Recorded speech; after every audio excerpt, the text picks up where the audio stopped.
This is Elmina Slave Dungeon, built by the Portuguese in the year 1482. They first arrived in the year 1471. Built the structure in the year 1482. For 155 years, they used this dungeon for trading human beings. But that was not enough because in the year 1637, the Dutch through effort captured the structure, controlled the same slave trade for 235 years. We are talking about almost 400 years for trading human beings.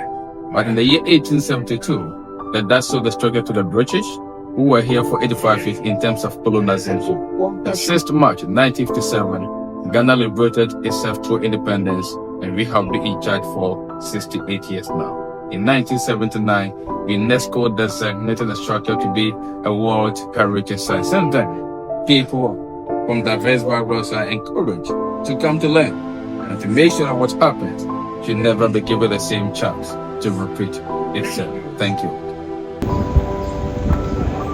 So this is the Condemn Cell. This was where male slaves were kept. Those who refuted or tried to escape from the slave dungeon were kept here and left without food and water till they lost their lives. Yeah, this is the female dungeons. There's the way through to the female courtyard. So this is the female courtyard. You can see how it is. So the room they are entering is where the females were kept, and the governor chose one of them to come and satisfy them in their bedroom. So there is actually a step that leads to the governor's bedroom. This is the female slave dungeons that had close to 500 women inside for months. They did everything there. They had their menstruation, they had their period, they had no bath and nothing sanitary in those cells. Yeah. And these rods were the original rods which were used to make the windows of the slave dungeon. However, these has been replaced because the old ones were wearing off. These cannonballs was changed to the woman who refused to go to the governor's bedroom and made to stand in the sun at the female courtyard. Yeah. This is an aerial view of the Elmina Slave Dungeon. This is the main courtyard. This was the steps I was talking about that the women used to the governor's bedroom. So this step led to the governor's bedroom from the female slave dungeon. So once you are chosen, you go up through this way, or if you refused, you were changed to the cannonball, which weighs about 35 kg. Yeah, and this is the male slave dungeon, which also has a branding room in it. Yeah. The brand. Where does it say? Yeah, brand for easily identification. Some received yes on the chest, some on the shoulders. But due to how evil the branding was, one would end up dying. The infection rate among them became so high because the same metal was being used on each other person. From the branding room straight into the dolphin room. And they only branded the men?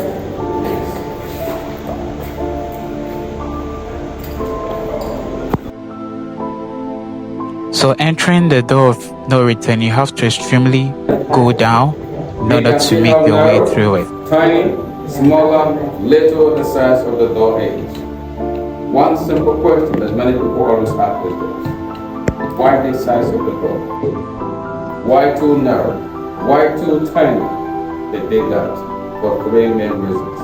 One, to control the enslaved Africans. Two, for easy counting, one at a time. Three, to dehumanize those that were captured. But narrowing the door into this size did not suggest that those that were captured were not strongly willing. But due to the dehumanizing condition that these people were subjected into, with little would be given to sustain them, on their way to the dungeons, they were losing weight. In the dungeons, they kept on losing weight. By the time the ship arrived, the weight loss made it easier and possible for them to fix with their story. At that time, the sea was right up here, touching the structure. But due to how shallow it was, the ship docked some few meters away, and they used wooden boats. Bringing them into the ship, they worked hard in the holding below the as if they were not humans, and the journey across the ocean began.